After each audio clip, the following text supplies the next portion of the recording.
أعوذ بالله من الشيطان الرجيم. بسم الله الرحمن الرحيم. أمن خلق السماوات والأرض وأنزل لكم من السماء ماء فأنبتنا به حدائق ذات بهجة ما كان لكم أن تنبتوا شجرها أإله مع الله بل هم قوم يعدلون. أمن جعل الأرض قرارا وجعل خلالها أنهارا وجعل لها رواسي وجعل بين البحرين حاجزا أإله مع الله بل أكثرهم لا يعلمون. أمن يجيب المضطر إذا دعاه ويكشف السوء ويجعلكم خلفاء الأرض أإله مع الله قليلا ما تذكرون.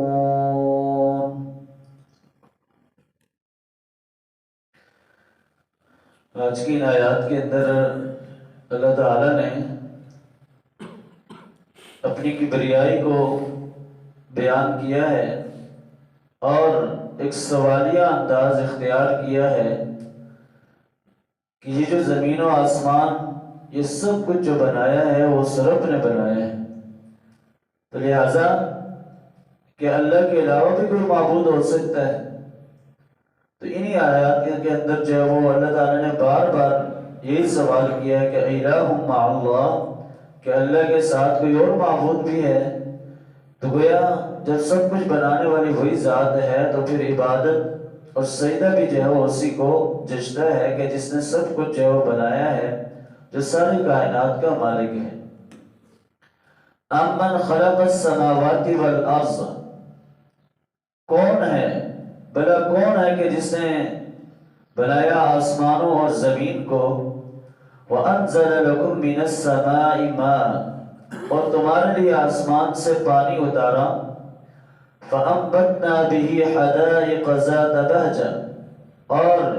پھر اس سے اگائے پر رونق قسم کے باغات، مَا كَانَ لَكُمْ أَن تُنبِتُوا شَجَرَهَا، تمہارے لیے ممکن نہیں تھا کہ تم ان درختوں کو جو ہے وہ پیدا کر سکتے۔ اَإِلَٰهٌ مَّعَ اللَّهِ، کہ اللہ کے ساتھ کوئی اور بھی معبود ہے؟ بل ہم قوم یعدلون، بلکہ وہ لوگ ہیں کہ جو حق سے انحراف کر رہے ہیں۔ اب یہاں پر اللہ تعالیٰ نے ایک سوالیہ انداز اور بار بار یہ پوچھا ہے کہ بھلا کون ہو سکتا ہے کہ جس نے آسمانوں اور زمین کو پیدا کیا؟ یعنی یہ کسی انسان کے بس کی بات نہیں ہے، دنیا کے جو خدا بنے پھرتے ہیں یہ ان کے بس کی بات نہیں ہے، یہ صرف وہی ذات ہے کہ جو بنا سکتی ہے، اور وہ اللہ رب العالمین ہے۔ اور اس طرح آسمان سے پانی اتارنا یعنی بارش کی صورت میں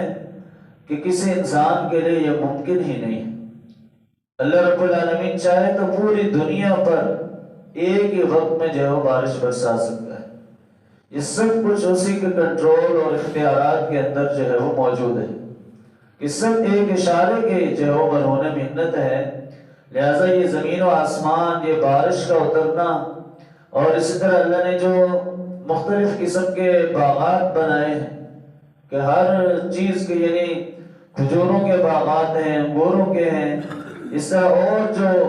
دیگر کھانے پینے کی اشیاء ہیں ان کے باغات ہیں، تو یہ پر رونق باغات بنانے والی ذات بھی اللہ ہی کی ہے۔ اور اللہ نے کہا کہ یہ تمہارے لیے تو ممکن ہی نہیں تھا کہ تم کوئی درخت بھی بنا سکتے، باغات بنانے تو دور کی بات ہے، تم ایک درخت بھی جو نہیں بنا سکتے ہو، لہٰذا ان درختوں کو بھی اگانے والی ذات وہ اللہ ہی کی ہے۔ اس لیے پھر اللہ نے سوال کیا کہ جب وہ اللہ سب کچھ کر رہا ہے تو کیا الہ مع اللہ، کہ اللہ کے ساتھ کوئی اور بھی معبود ہے؟ یعنی جب سب کچھ کرنے والی ذات اللہ کی ہے تو پھر اللہ کے ساتھ تم کیوں اور کوئی معبود بناتے ہو؟ اللہ کے ساتھ کیوں ان لوگوں کو شریک ٹھہراتے ہو؟ وہ اکیلا ہے اور وہ واحد ذات ہستی ہے۔ اس لیے کہا کہ بل ہم قوم یعدلون، کہ جو لوگ ایسا کرتے ہیں، اللہ کے ساتھ کسی کو شریک ٹھہراتے ہیں، تو گویا وہ حق سے منہ موڑ رہے ہیں۔ جو حق اللہ نے نازل کیا ہے، جو اللہ نے احکامات دیے ہیں، ان سے وہ جو منہ موڑے جا رہے ہیں۔ امن جعل الارض قرارا وجعل خلالها انہارا، بھلا کون ہے کہ جس نے بنایا زمین کو جائے قرار، یعنی ٹھہرنے کی جگہ، وجعل خلالها انہارا، اور اس میں بنائے دریا ندیاں وغیرہ، وجعل لها رواسي، اور اس میں پہاڑ جو وہ بنائے، وجعل بین البحرین حاجزا، اور جس نے بنائے دو دریاؤں کے درمیان ایک پردہ بنا دیا، الہ مع اللہ، کیا اللہ کے علاوہ کوئی اور معبود بھی ہے؟ بل اکثرهم لا یعلمون، بلکہ اکثر لوگ ان میں سے نہیں جانتے۔ یہ بھی وہی اللہ نے انداز اختیار کیا کہ زمین کو بنانے والی ذات وہ اللہ ہی کی ہے، کہ یہ زمین انسان کے لیے جائے قرار ہے، ٹھہرنے کی جگہ ہے، رہنے کی جگہ ہے، جو کہ اللہ نے اس کے لیے جو بنا دی ہے۔ اور اس زمین کے اندر پھر اللہ نے دریا جاری کر دیے، ندیاں اور چشمے جاری کر دیے، پانی کے مختلف جو ذرائع جاری کر دیے، اور یہ سب کچھ بنانے والی ذات اللہ ہی کی ہے۔ یہ جس طرح یہ آپ نے بھی دیکھا ہوگا کہ اللہ پہاڑ کے اندر سے پانی کا چشمہ جاری کر دیتا ہے، پہاڑوں سے جو وہ پانی نکل رہا ہوتا ہے، تازہ پانی اور انتہائی صاف اور شفاف پانی جو ہے وہ نکل رہا ہوتا ہے، کہ جو کہ پینے کے لیے جو وہ لوگ استعمال کرتے ہیں۔ تو گویا یہ اللہ کے کنٹرول اور اختیار میں کہ پانی کی کمی وہی پوری کر سکتا ہے، اور باقی ہر چیز کا مالک اور رب جو ہے وہ وہی ذات ہے۔ اس لیے اللہ نے پھر جب زمین و آسمان بنائے، تو پھر جب زمین ڈولنے لگی تو اس کے اندر اللہ نے بنا دیے پہاڑ، وجعل لها رواسي، کہ پہاڑ اس کے اندر گاڑ دیے تاکہ زمین جو ہے وہ، کیونکہ زمین کے اندر پانی کی مقدار جو ہے وہ زیادہ ہے، تو جب یہ زمین بنائی گئی تو اس وقت پھر جب یہ ڈولنے لگی تو پھر اللہ نے زمین کے اندر پہاڑوں کو رکھ دیا تاکہ وہ اس سے جو وہ ٹھہر جائے اور مضبوطی ہو جائے۔ اس طرح کہا کہ اللہ تو وہ ہستی ہے کہ جس نے دو دریاؤں کے درمیان، دو پانیوں کے درمیان ایک پردہ حائل کیا ہوا ہے،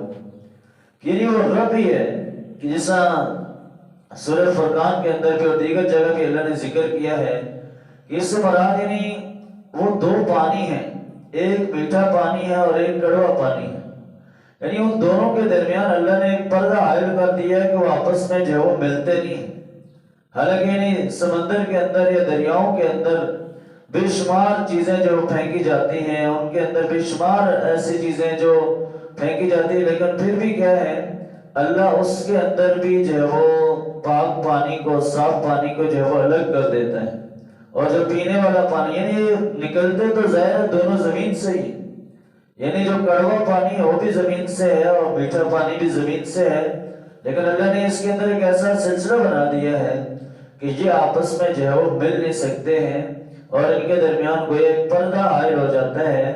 تاکہ جو ہے وہ انسانوں کے لیے مشکلات نہ ہوں اور وہ میٹھا پانی جو ہے وہ پی سکیں، اس کو استعمال کر سکیں۔ اَإِلَٰهٌ مَّعَ اللَّهِ، کیا اللہ کے علاوہ کوئی اور بھی معبود ہے؟ بل اکثرهم لا يعلمون، بلکہ اکثر لوگ ان میں سے نہیں جانتے۔ اَمَّن يُجِيبُ الْمُضْطَرَّ إِذَا دَعَاهُ، بہرحال کون سنتا ہے مجبور شخص کی پکار کو کہ جب وہ اللہ کو پکارتا ہے، وَيَكْشِفُ السُّوءَ، اور وہ دور کرتا ہے اس کی مصیبت کو، وَيَجْعَلُكُمْ خُلَفَاءَ الْأَرْضِ، اور بناتا ہے تمہیں زمین کے اندر ایک دوسرے کا جانشین۔ اَإِلَٰهٌ مَّعَ اللَّهِ، کہ اللہ کے علاوہ کوئی اور بھی معبود ہو سکتا ہے؟ یعنی مجبور اور لاچار انسان کی پکار کو سننے والی ذات وہ اللہ ہی کی، کہ جو بھی اس کو پکارتا ہے، کہ ساری دنیا کے انسان بھی اگر اللہ کو ایک ہی وقت میں پکارے تو وہ سب کی پکار کا جواب دیتا ہے، سنتا ہے، کہ جب بھی کوئی مصیبت کے وقت اللہ کو پکارتا ہے، اللہ سے مدد مانگتا ہے، تو اللہ اس کی پکار کو سنتا ہے، اور نہ صرف سنتا ہے بلکہ وَيَكْشِفُ السُّوءَ، اس کی جو مصیبت پریشانی ہے وہ اس کو بھی دور کرتا ہے۔ یعنی یہ تو انسان تک ہے کہ وہ اپنے رب سے کیسے مانگتا ہے۔ جو رب سے مانگتا ہے تو پھر اس کو کسی سے مانگنے کی ضرورت نہیں رہتی۔ جو رب سے مانگتا ہے تو پھر اللہ اس کو عطا بھی کرتا ہے۔ جو اپنے اللہ پر توکل اور بھروسہ کر کے اللہ سے مانگتا ہے تو اللہ اس شخص کو پھر خالی ہاتھ واپس ہی لوٹاتا۔ تو اس لیے اللہ نے کہا کہ مصیبتوں پریشانیوں کو دور کرنے والی ذات وہ اللہ ہی کی ہے، اور اس طرح زمین میں تمہیں جانشین بناتا ہے۔ یعنی اس کائنات کا جو سلسلہ آدم علیہ السلام سے شروع ہوا تو آج تک لاکھوں کروڑوں اربوں کھربوں انسان جو ہے وہ اس دنیا سے جو ہے وہ آ کر چلے گئے، اور یہ سلسلہ ابھی جو ہے وہ چل رہا ہے۔ یعنی اگر ابھی ہم ہیں تو اس کے بعد ہماری اولادیں، اور اس کے بعد اس طرح سلسلہ جو ہے وہ چلتا رہے گا۔ گویا اللہ نے یہ کائنات کا ایک نظام بنایا ہے، اور یہ بھی اللہ نے قرآن کے اندر دوسری جگہ فرمایا اگر وہ سارے لوگ باقی رہتے تو آج زمین جو ہے وہ فتنہ اور فسادات کا مجموعہ بن جاتا۔ یعنی جو آدم علیہ السلام سے لے کر جو سلسلہ تخلیق جو ہے وہ شروع ہوا تو آج تک اگر وہ سارے لوگ ہوتے تو اس زمین کے اندر فساد فتنہ جو ہے وہ پھیل جاتا۔ لیکن اللہ نے ایک سلسلہ بنایا ہے کہ آنے جانے کا جو ہے وہ سلسلہ جاری ہے، اور اس طرح دنیا سے لوگ جا رہے ہیں اور جو وہ دوسرے آ رہے ہیں، جس کی وجہ سے زمین کے اندر جو ہے وہ اللہ نے ایک سلسلہ کائنات کا چلانے کا بنا دیا۔ گویا اس نے ایک کے بعد جو ہے ایک جانشین جو ہے وہ لوگوں کے بنائے۔ تو اس لیے اللہ نے کہا کہ الہ مع اللہ، کہ اللہ کے علاوہ کوئی اور بھی معبود ہو سکتا ہے؟ قلیلا ما تذکرون، تھوڑا ہے کہ جو تم اس سے جو ہے وہ نصیحت حاصل کرتے ہو، یا تھوڑے لوگ ہیں کہ جو ان باتوں سے نصیحت حاصل کرتے ہیں کہ بار بار توجہ دلانے کے باوجود بھی انسان دنیا کی لالچ، دنیا کی رنگینیوں کے پیچھے بھاگتا ہے، اور یہ جو اللہ کا جو کلام بار بار انسان کو متوجہ کر رہا ہے، بار بار توجہ دلا رہا ہے، اس طرف انسان جو ہے وہ توجہ نہیں کرتا ہے۔ تو اس لیے ان آیات کے اندر ہمارے لیے یہی پیغام ہے کہ جس رب کے اوپر ہم نے ایمان لایا ہے تو اس ایمان کے اندر ہمیں کامل ہونا چاہیے، کسی قسم کا شک اور شبہ ہمارے دل کے اندر نہ ہو، اور اللہ کو حقیقی معنوں کے اندر رب مانے کہ اس کائنات کا بنانے والا، اس کو پیدا کرنے والا، اس کے سارا کنٹرول اسی رب کے اختیار میں، اسی نے ہمیں پیدا کیا ہے۔ جب پیدا اس نے کیا ہے، کائنات اس نے بنائی ہے، سب کچھ اس کا ہے، تو پھر عبادت بھی اسی ذات کی ہونی چاہیے، پھر سجدہ بھی اسی کو ہونا چاہیے، پھر معبود بھی وہی اکیلا ہے کہ جو ہماری ساری مشکلات پریشانیوں کو دور کرتا ہے۔ تو جب ہم اللہ پر صحیح معنوں میں توکل اور بھروسہ کریں گے تو اللہ اپنے بندے کو کسی بھی وقت جو ہے وہ اکیلا نہیں چھوڑتا ہے۔ اللہ تعالیٰ سے دعا ہے کہ اللہ تعالیٰ ہمیں صحیح معنوں میں قرآن پر عمل کرنے کی توفیق عطا